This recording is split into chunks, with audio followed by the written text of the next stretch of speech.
Halo para pemirsa Suyanto.id, ketemu lagi. Kita tetap bersama channel pendidikan Suyanto.id. Ini sebuah channel untuk berbagi pengetahuan dan belajar sepanjang hayat. Nah, jangan lupa klik subscribe supaya Anda semua bisa mendapatkan video terbaru dari Suyanto.id. Nah, malam ini kita bersama narasumber kita dari jauh, yaitu dari Swiss, di mana Swiss baru jam 1, kita di Jogja ini sudah jam setengah 8 lebih 5 menit, dan saya kira perbedaan waktu memang sekitar 7 jam mungkin ya, Swiss dan Indonesia. Nah, malam ini kita akan membicarakan apa manfaat brain gym bagi para siswa kita.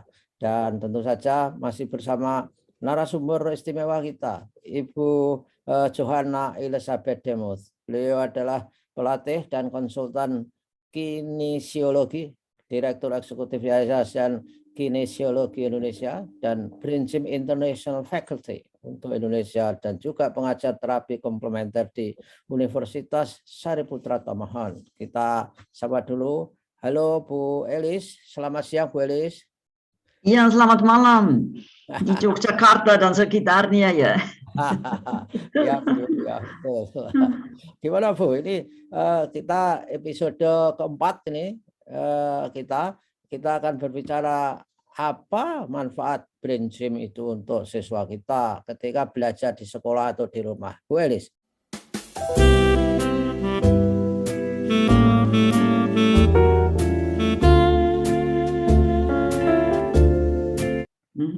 Ya, saya pikir itu mungkin hal yang baik karena saya mulai menerapkan brain gym atau latih orang mungkin dari tahun 98 atau 99.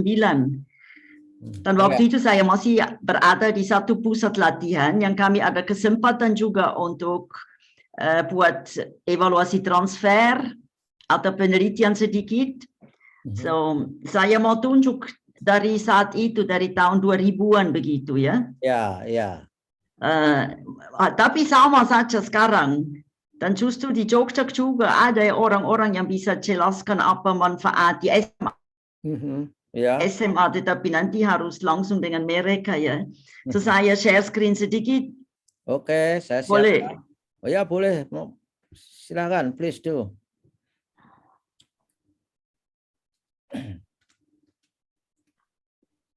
Bisa lihat?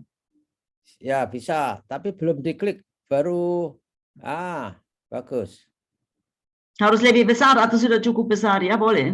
Ya, kalau mau ini sebenarnya juga sudah cukup besar. Ya, ya, sudah, supaya saya bisa lihat di samping ya. Ya. Ini tahun 99 sampai 2000 kami lakukan beberapa pelatihan di Sangir ya, di Sangir, di Pulau Sangir. Ya. Atau guru-guru dari sana, dengan juga di sekitar Tomohon, Minahasa. Baru dilaksanakan sebanyak 3 kali. So kami buat evaluasi transfer dengan orang-orang yang ikut 3 pelatihan yang sama tetapi berbeda waktu. So, pertama ada 16 responden yang kami belum tanya berapa murid mereka tangani. Baru ada 24 responden, mereka tangani 1.311 murid, dan ada 22 responden yang 1.503 murid ya. Dan ini mereka punya jawaban tentang pertanyaan sedikit. Perubahan apa yang dialami dengan melaksanakan brain gym? So gerakan-gerakan brain gym itu 26 gerakan dari Paul Denison ya. Itu yang kami sebut brain gym. Itu ada copyright di situ. Atau itu satu trademark, bukan sembarang brain gym ya. Ya. So ini hanya 26 gerakan, dan mungkin mereka lagi tidak buat semua gerakan, kadang-kadang hanya 8 sampai 10 ya. So saya tanya ini di transfer, evaluasi transfer, ditanya guru-guru ya.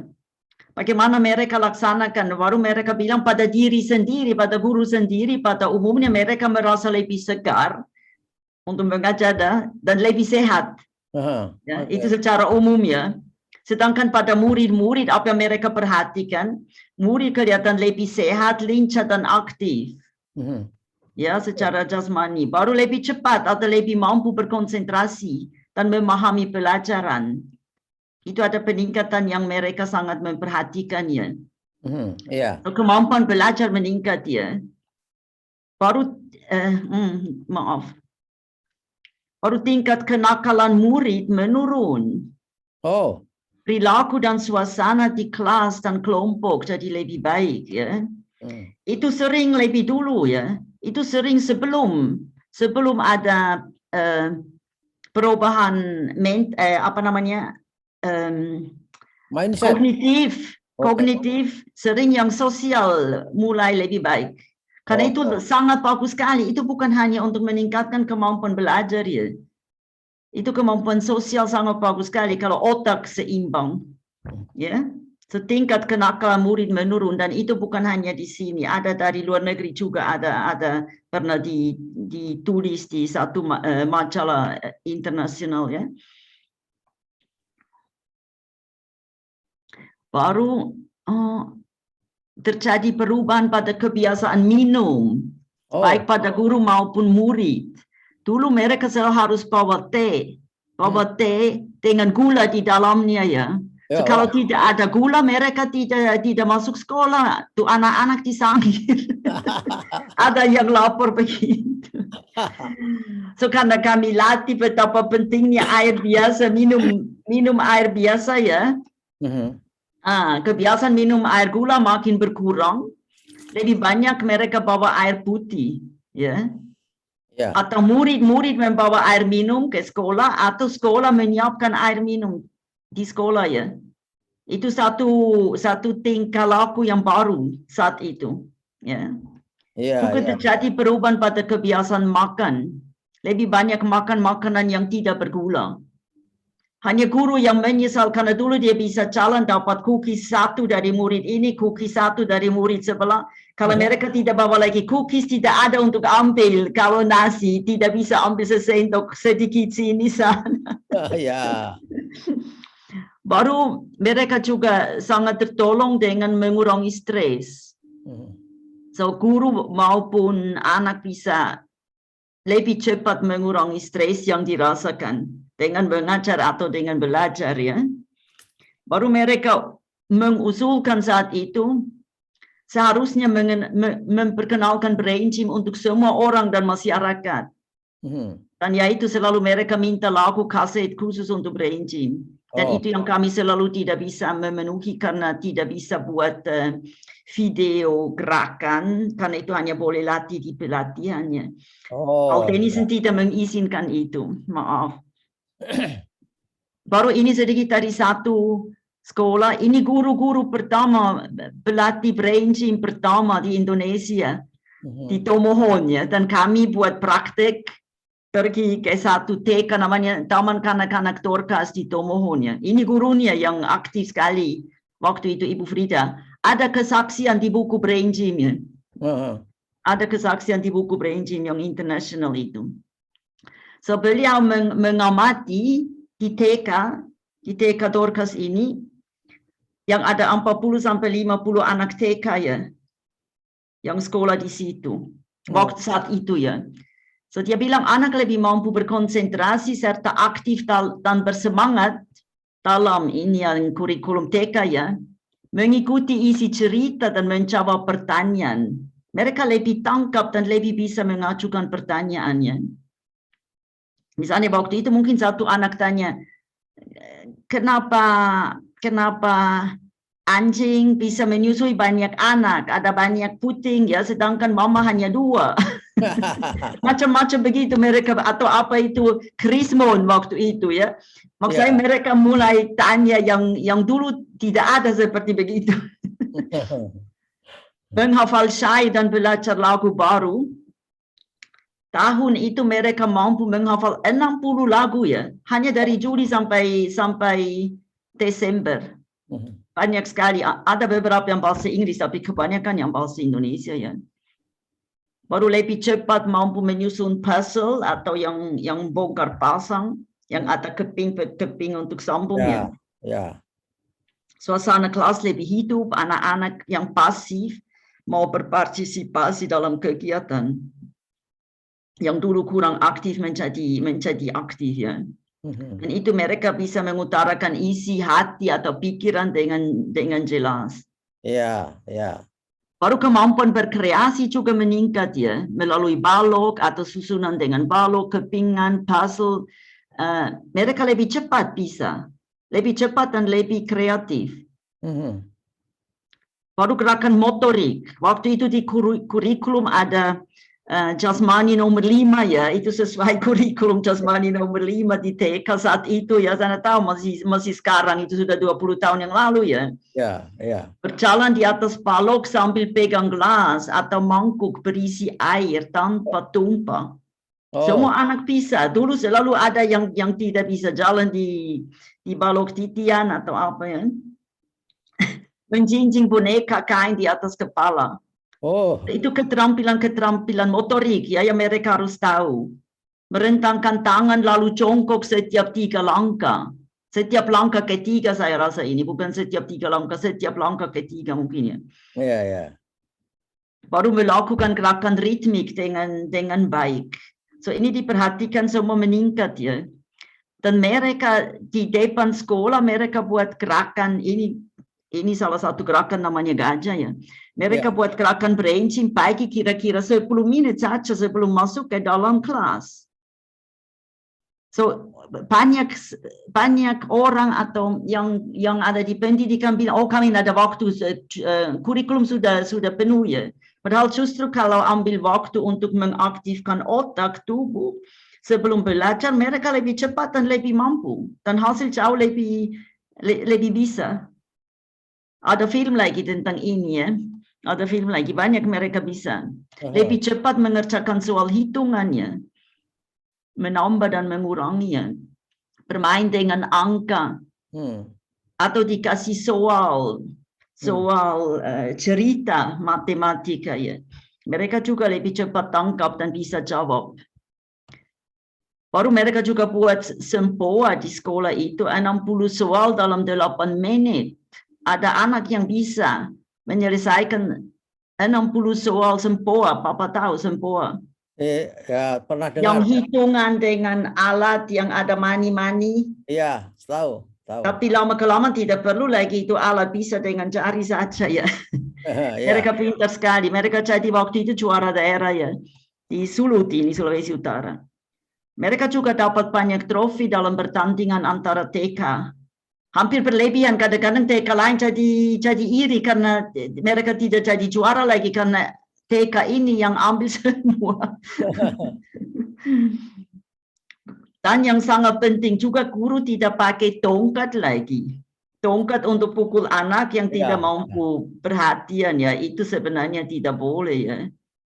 Kalau otak seimbang, guru seimbang ya, dia tidak mau pukul. Saya pikir itu masih ada sampai sekarang. Mau atur anak dengan pukul anak tidak ada guna banyak. Ya.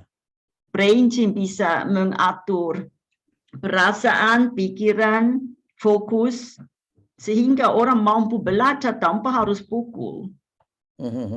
Justru kalau anak takut, mungkin masih ingat waktu yang lalu, kalau anak takut atau kita tidak rasa nyaman, kurang energi di bagian depan otak yang kita perlu untuk pikir dan mampu mengungkapkan diri.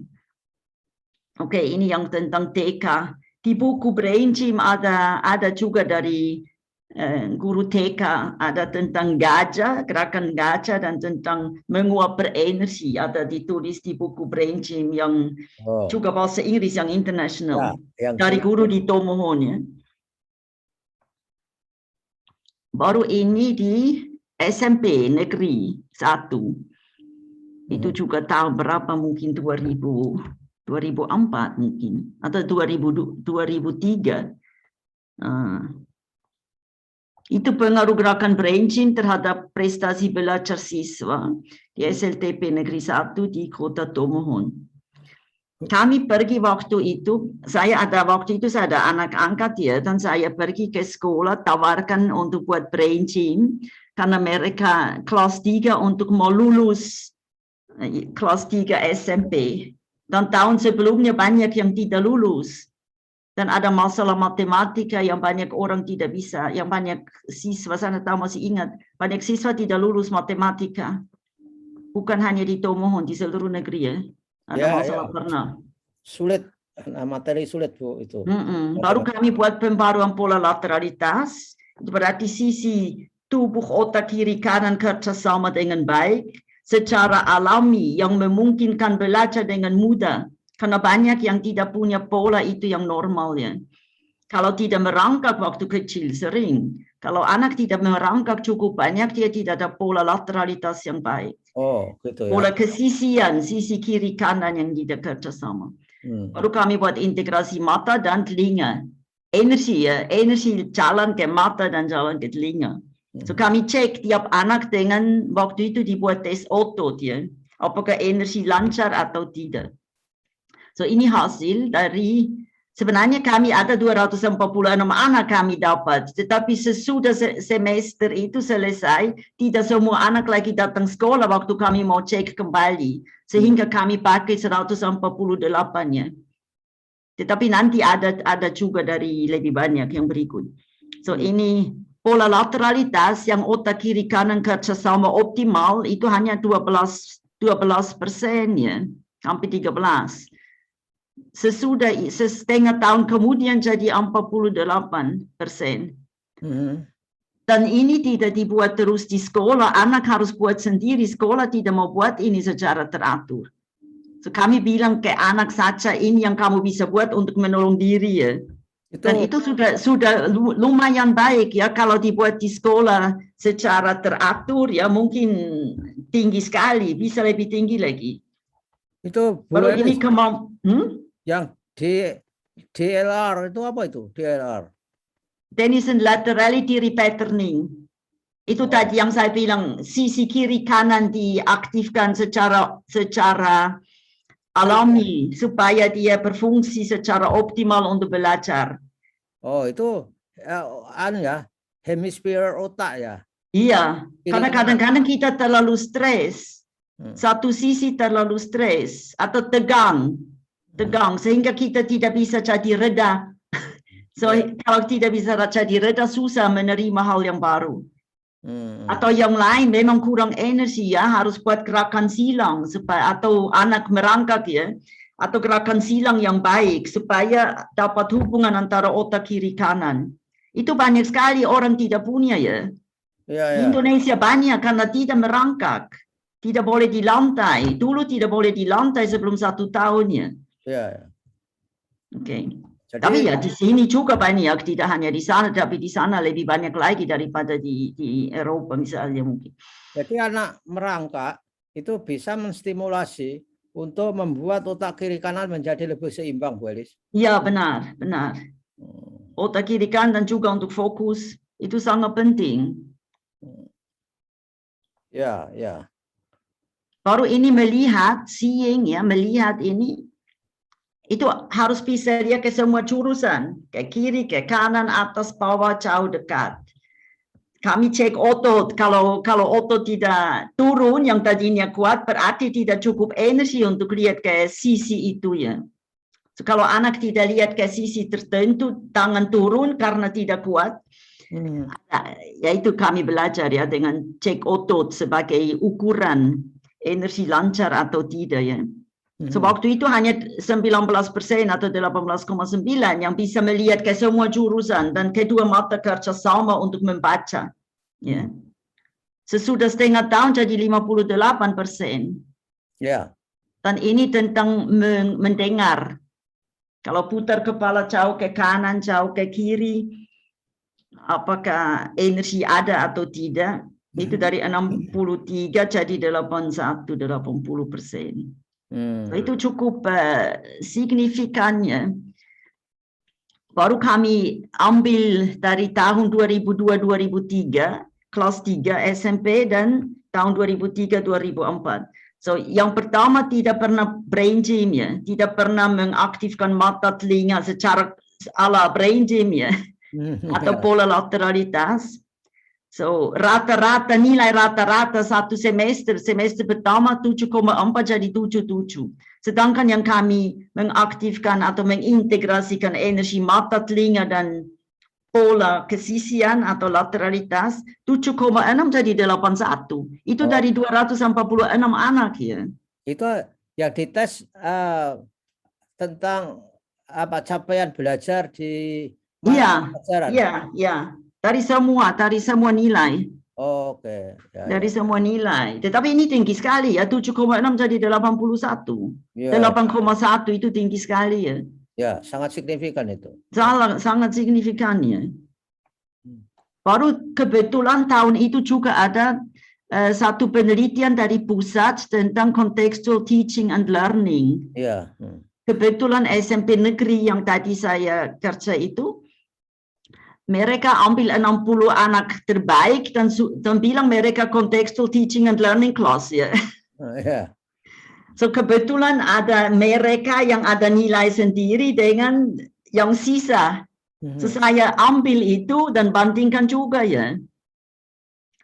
Ini yang terbaik ya, yang 60 anak yang terbaik, yang disebut contextual teaching and learning class. Mereka rata-rata nilai 84 jadi 87 ya.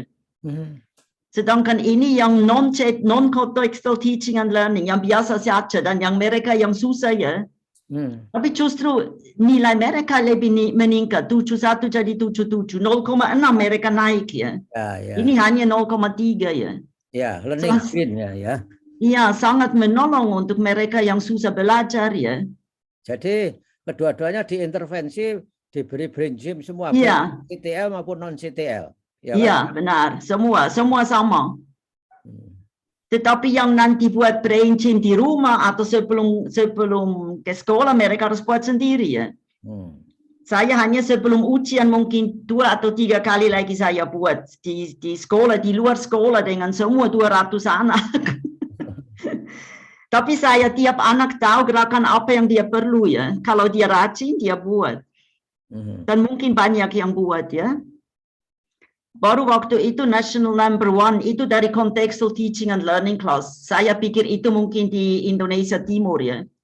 Saya baca 30 sekolah dari Kalimantan, dari Sulawesi. Saya pikir tidak dengan Jawa, saya tidak lihat itu. Mereka dapat skor dari akhir Contextual Teaching and Learning 26,27 ya. 26,27 tinggi sekali. Untuk bahasa Indonesia, matematika dan English. Dan nomor 2 hanya 24,56. So jauh ya. Ya cukup jauh itu, bukan 0,3 jauh atau apa, ini hampir 2 yang jauh, 1,8 begitu ya. Cukup tinggi. So kami heran juga ya.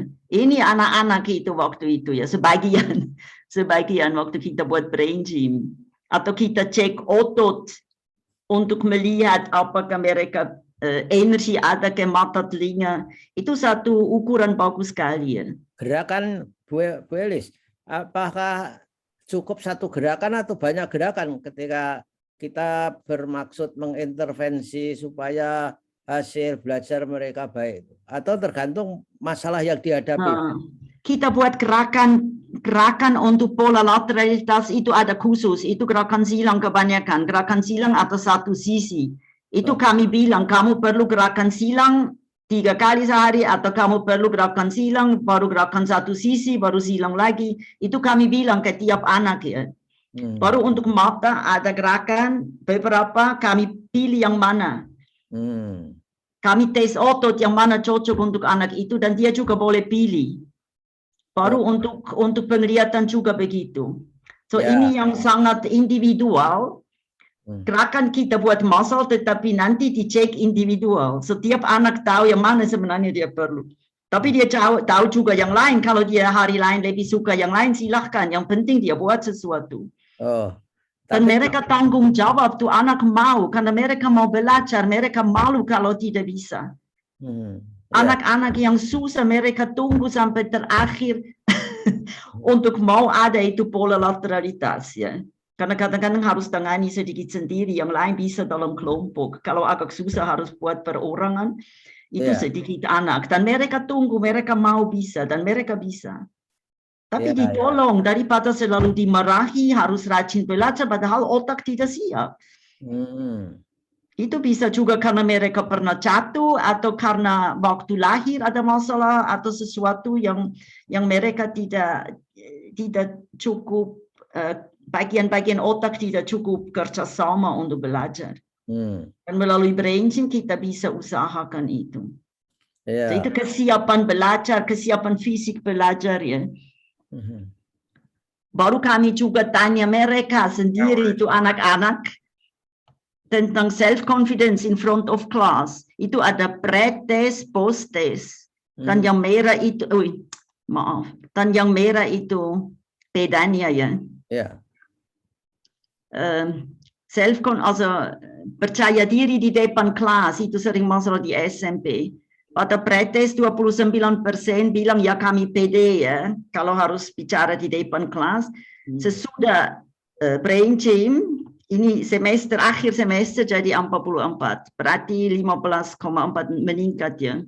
Sulit mengerti guru, 60% bilang sulit mengerti guru-guru mengajar ya. Itu jadi 43, so 17%. Ya. Reading comprehension itu yang cukup naik ya, padahal kita tidak khusus latih untuk baca, walaupun ada sedikit ya, tapi tidak banyak. So, saya heran juga ini cukup meningkat. Hanya itu mereka rasa sendiri ya. Ini nilai diri, bukan satu Riset. itu felt. Itu yang ya itu tidak cukup untuk riset ya. Itu hanya apa yang mereka menilai diri. Self evaluation. Anak-anak menilai diri ya. Yang dia rasakannya. Rajin tapi dapat nilai rendah. Maksud saya mereka rajin belajar tetapi nilai tetap rendah. Itu juga menurun 18% ya. Ya. Dan menulis itu tidak banyak. Itu yang kita tidak buat ya. Kita tidak kasih khusus untuk menulis. Sebenarnya ada juga di brain gym. Tapi itu harus buat di SD untuk menulis, bukan nanti di SMP. Sebenarnya ya oke, masih bisa buat juga, tetapi yang penting sebenarnya pada awal ya, anak harus mulai tulis. Apalagi di TK tidak perlu tulis ya. Itu terlalu cepat. 75% dari siswa bilang mereka paling tegang pada saat matematika ya. Dan pada kuesioner akhir semester dan akhir tahun juga 22% yang masih sebut diri masih tegang, 46 sedikit tegang dan 21 tidak tegang lagi ya di matematika. Oke, I mean itu perasaan, ini bukan yang angka. Yeah. Tapi tetap penting ya. Saya tahu ini juga mau dengar sedikit. Ini anak-anak khusus sebenarnya. Atau sudah selesai atau masih boleh? Ya, itu gerakan apa namanya kok selalu mendasar dilakukan di setiap level pendidikan, Bu Elis? Gerakan brain gym maksudnya? Yang gerakan di tulang. Oh, ini saklar otak yang selalu dibuat itu pace, itu minum air baru saklar otak yang gosok di sini ya. Ya. Saklar otak untuk mengaktifkan sistem visual dan otak juga lebih aktif seperti pasang lampu ya di otak. Ya. Pasang energi ke otak dan ke sistem penglihatan. Baru gerakan silang untuk jadi aktif. Dan kedua belahan otak kerjasama, baru kite relax ya. Itu yang sering dibuat. Tapi ini untuk anak-anak murid-murid kelas 3 SMP ini kita kasih yang khusus lagi juga untuk telinga dan untuk mata masih ada yang lain lagi. Baru ini beberapa anak yang khusus. Ini 2 anak waktu itu tunarungu. Tunarungu dari kampung dan tidak bisa bicara ya. So, saya juga buat brain gym pribadi dengan mereka dan memang tegang sekali, kaki tegang sekali ya, banyak stres. Ya. Baru mereka mulai buat brain gym dan mulai panggil mama sudah 9 tahun baru bisa panggil mama. Hanya buat brain gym sedikit, itu satu hal yang luar biasa untuk orang tua ya. Dua-duanya kakak adik yang tidak bisa bicara. Oh, Baru sekarang mereka sudah belajar di universitas, tapi tetap belajar menjadi guru anak khusus. Dan ini sering juara dulu juga. Mungkin itu di tingkat sekolah tunarungu mungkin juara ekonomi atau apa waktu yang lalu. Oh, Bagus. oh anak. Dua-duanya sekarang di universitas di Unima. Dan bagus mereka. Dan tidak banyak saya buat, mereka mulai buat sendiri. Karena kita juga buat di sekolah, tetapi saya tahu apakah sekolah teruskannya. Itu karena susah, harus jadi satu program berkelanjutan, seperti matematika berkelanjutan. Tidak hanya buat beberapa kali selesai. Baru anak ini juga sulit melompat, sulit waktu lahir ya. Ini juga sulit waktu lahir. Mereka lahir dengan kaki lebih dulu ya. Sehingga mereka kurang koordinasi gerak. Ya. Ini selalu jatuh dan tidak bisa ikut dengan baik setelah dibuat integrasi otak dan tubuh ya. Otak kiri kanan yang lateralitas tadi. Anak ini bisa lebih seimbang dan tidak selalu jatuh. Anak ini juga berkembang dengan baik, bagus nilai semua mereka akhirnya. Ya, tapi dia tidak tunarungu, tidak tunawicara, bisa ngomong dia ya. Ini dua normal ya. Ini lebih masalah kemotorik dan ya untuk olahraga ya, jatuh dan tidak bisa buat kegiatan di sekolah karena sering jatuh ya. Tapi sesudah dibuat, sebenarnya brain gym tidak disebut seperti fisioterapi, tetapi bagus sekali ya. Untuk mengaktifkan sisi tubuh kiri kanan kerjasama dengan baik. Yang tadinya tidak ada.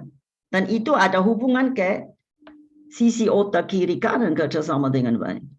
So prinsip di brain gym, kita mengaktifkan otak melalui gerakan. Ya. So, gerakan bisa menunjang kemampuan kita berpikir dan berperilaku dan secara emosional. Itu yang ada di 3 dimensi yang sudah saya bahas ya.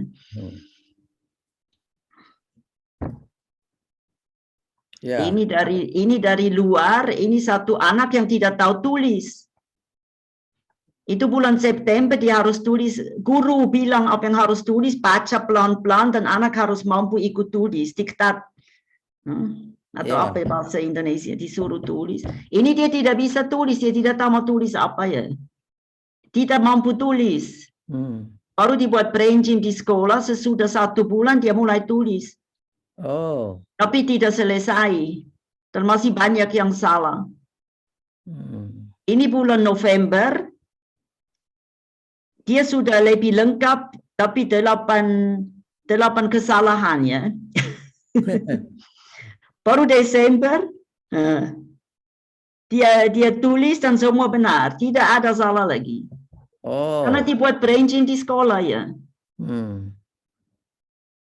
So ini dari sana, dari Jerman atau dari Swiss, tapi ini satu contoh bagaimana bisa meningkatkan dengan menulis. Ini bahasa apa ini Bu? Bahasa Jerman. Tapi lihat sebelumnya dia coba anak harus duduk di sekolah dan tidak tahu bagaimana menulis karena perintah dari otak tidak jadi ya. Iya, nggak jalan. Ya. Iya, tidak jalan. Dan kita buat brain gym dan itu memberi impuls, ada hubungan yang perlu di otak untuk kemampuan menulis. Dan itu bisa dikembangkan ya. Dalam 4 bulan, berapa tahun dia harus sekolah ya. Dia selalu tidak bisa ikut dengan benar kalau dia tidak tahu tulis. Mungkin dia mampu dengar ya. So ini satu potensial yang luar biasa.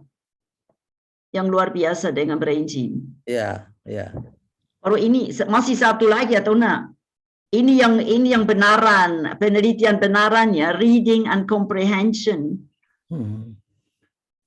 Itu grade level, itu anak-anak yang seharusnya kelas 5. Tetapi kemampuan mereka hanya setingkat ini tingkat kelas 5 ya. Seharusnya mereka ada di kelas 5. Ya. Tetapi mereka masuk di kelas khusus karena tidak tahu baca dan tidak mengerti.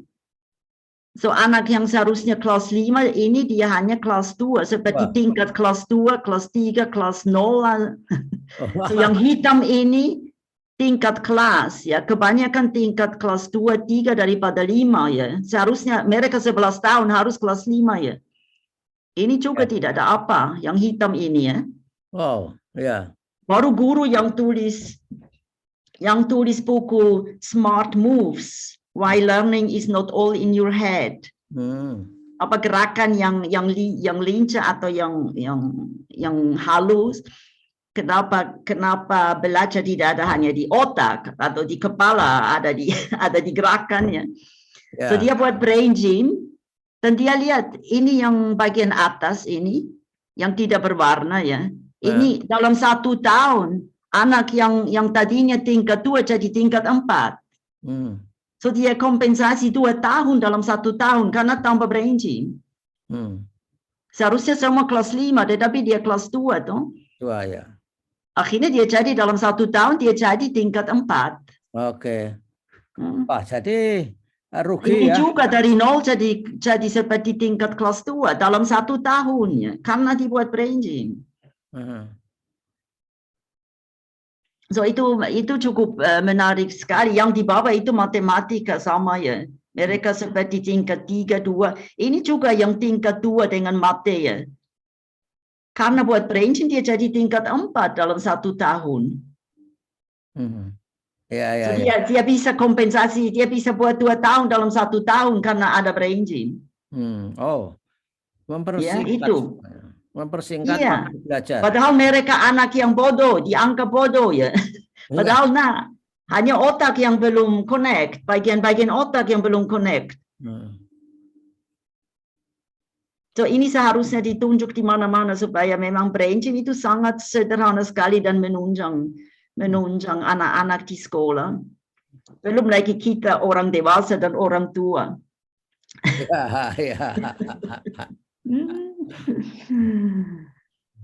Oke, ini dari itu yang buku yang tadi saya bilang Smart Moves, Why Learning is Not All in Your Head dari Carla Hannaford.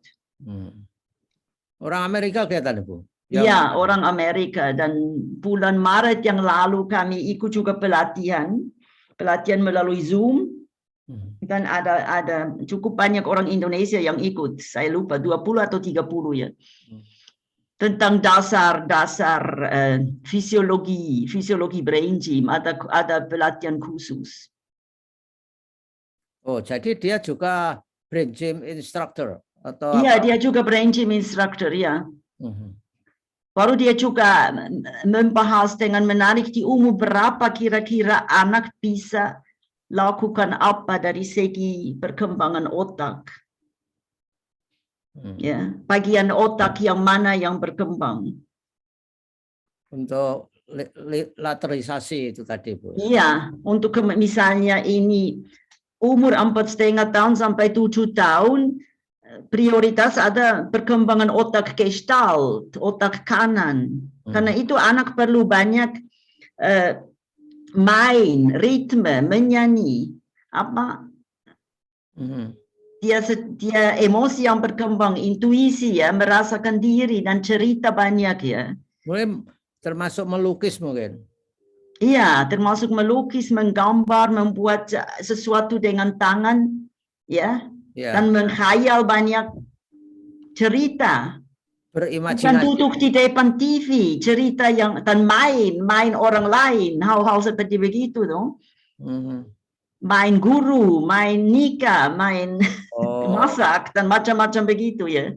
Ya, modeling Bu, ya. Tetapi anak sering sudah harus duduk manis, harus pegang pensil dan harus tulis, padahal itu bukan waktunya. Oh ya, itulah yang banyak itu yang tidak boleh sebenarnya. Ya, di Indonesia. Kalau anak sendiri buat sendiri silahkan, ada anak-anak yang bisa begitu, tapi kalau dia harus bisa Ya. Itu belum waktunya sebenarnya. Atau Ya. dia paksa diri supaya dia diakui dan dia anak manis toh, buat baik-baik untuk orang tua dan guru. Tapi dia jadi tegang. Ya. Dan pada umur muda nanti sudah perlu kacamata. Ya. Karena terlalu paksa diri. Kebanyakan TK di Indonesia begitu Bu, dipaksa untuk bisa Karena itu. hitung. Gitu. Ya. Tapi dulu dari IGTKI ya, saya ikut juga banyak yang ada ceramah-ceramah bahwa pada umur 7 tahun baru anak harus mulai tulis di sekolah dan bukan di TK. Itu pernah aksi besar ya. Ya, tapi dan semua TK tahu. Yang menjadi masalah itu karena SD ketika merekrut siswa baru itu dites Bu. Jadi orang tua cemas kalau anak TK mereka nggak bisa baca tulis hitung. Sehingga tidak bisa mendapatkan sekolah SD yang baik. Itu yang salahnya di SD sebetulnya. Ya itu. Karena itu perlu banyak pengetahuan tentang perkembangan otak yang sebenarnya ya. Atau laki-laki kadang-kadang lebih lat lagi ya. Dia mungkin 7, 8, 9 tahun baru lebih siap untuk mampu yang akademik. Untuk membaca, kedua mata kerjasama untuk membaca. Untuk menulis. Laki-laki pada awal sering sedikit lebih lat, tetapi kalau dituntut harus bisa menulis, mereka dianggap tidak normal, ditekan, jadi stres, dan makin tidak normal ya. Dan makin susah belajar ya. Banyak trauma kita buat dengan anak-anak yang tidak perlu kalau kita tahu perkembangan otak ya. So anak prasekolah sebenarnya bergerak dan main banyak, menyanyi dan menari, mendengar cerita, dan cerita sendiri dan jawab ya. Kita boleh nonton banyak dan film tak sesuai dan duduk dan tulis banyak. Itu bukan di umur itu ya, mereka harus bisa bergerak ya. Baru umur 7 tahun ke atas otak kiri atau otak logis yang makin lebih berkembang. Itu waktu yang tepat untuk belajar membaca, menulis, matematika. Ya, Bu, yang prasekolah tadi nggak boleh nonton banyak itu logikanya apa Bu? Yang slide sebelumnya tadi Bu? Karena itu kegiatan 2 dimensi. Ini TV atau HP. Sedangkan mereka harus mengaktifkan melihat ke dalam juga, melihat jauh ke dalam. Naik pohon, melihat ke atas, ke bawah, kiri, kanan. Mereka harus mengalami arah. Oh, jadi belum directionality ya. Oh, jadi mereka harus mengerti apa itu atas, apa itu bawah dengan seluruh tubuh, apa itu kiri kanan. Nanti di sekolah bilang buat garis ke atas, ke bawah, ke kanan, ke kiri, tidak mengerti karena tidak dialami. Oh, jadi maksudnya Bu, ketika anak-anak masih kecil, masih prasekolah, banyak nonton film itu merugikan karena dia belum memiliki kemampuan untuk melihat atas, bawah, kiri, kanan dengan sempurna gitu maksudnya Bu? Iya, bukan hanya melihat bergerak, ya dia harus mengalami apa itu atas, bawah, kiri, kanan, depan, belakang. Dia harus mengaktifkan motorik kasar yang banyak. Kalau dia duduk dan nonton, dia tidak bergerak. Kalau dia tidur di tempat tidur dan nonton, dia tidak bergerak. Sedangkan gerakan mengaktifkan otak dan menyambung berbagai bagian otak yang perlu untuk nanti tuntutan akademis dan sosial, bukan hanya akademis ya. Oke, ya. Jadi mereka seperti dipaksa, diperkosa, jadi dipaksa untuk melakukan sesuatu yang sebetulnya dia belum punya pengalaman untuk bergerak atas, bawah, kiri, kanan. Itu kan Bu? Iya, benar. Kalau mereka lebih mengerti konsep itu bahwa ini di atas, ini di kiri, kanan apa, mereka juga nanti tahu mau putar tuh huruf ke kiri atau ke kanan. Dan lebih lancar. Tetapi untuk bukan hanya untuk tulis, untuk semua itu penting. Banyak orang tidak tahu, bilang di depan situ pergi ke kiri, tapi tunjuk kanan atau apa ya. Padahal fenomena di Indonesia sekarang, anak-anak kecil itu dikasih HP semua Bu. Jadi main dengan HP. Itu saya kira membahayakan. Belum lagi dari segi energi yang diganggu dengan gelombang-gelombang listrik itu. Karena dia dekat dengan gelombang listrik di tubuh kita dan dia mengganggu itu. Dia bisa, kalau anak tidak begitu kuat, dia bisa mengganggu dan membuat penyakit di dalam tubuh. Oke. Iya, ya, ya. Luar biasa. Masih berapa slide lagi, Bu? Enggak, saya tidak tahu, saya masih ada macam-macam. Ya, oke. Saya kira Kenapa kita tidak memakai seluruh otak kalau mau tahu ini? ya, ya, ya. Ya. Tapi waktunya sudah habis, Bu Elis. Ya, karena itu mungkin itu lain kali. Saya pikir itu tadi yang yang penting terutama untuk PAUD dan untuk masuk sekolah, bahwa itu harus belajar perkembangan otak dari segi energi yang seperti Brain Gym jelaskan, itu sangat bagus sekali saya rasa. Dan memang dibuktikan banyak, karena kalau kita buat gerakan yang menunjang hal seperti begitu, mereka bisa ya. Dan anak suka bergerak, tetapi orang tua tidak suka bergerak. Mereka suka anak diam supaya tidak repot. Atau memang bahaya juga di luar, di mana-mana ada sepeda motor, mobil, semua tidak bisa lari di jalan di Jogja misalnya. Ya. Jadi yang paling aman disogok HP, Bu. Jadi bribe. Benar. Bribe sama HP. Sehingga harus hati-hati itu. Harus hati-hati itu. Ya. Karena sebelumnya banyak manusia masih kerja di sawah, masih jalan kaki tiap hari bergerak, pergi ke sawah atau kerja di kebun, anak-anak ikut, mereka harus bergerak, harus tolong, dan mereka meniru orang tua.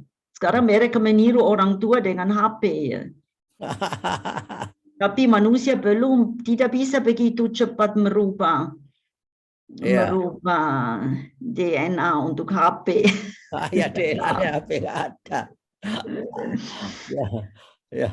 Ya, oke lah, Bu. Kita stop share dulu. Kita akan mengakhiri pertemuan kita ini, dan kira-kira minggu depan kita akan kembali ketemu lagi.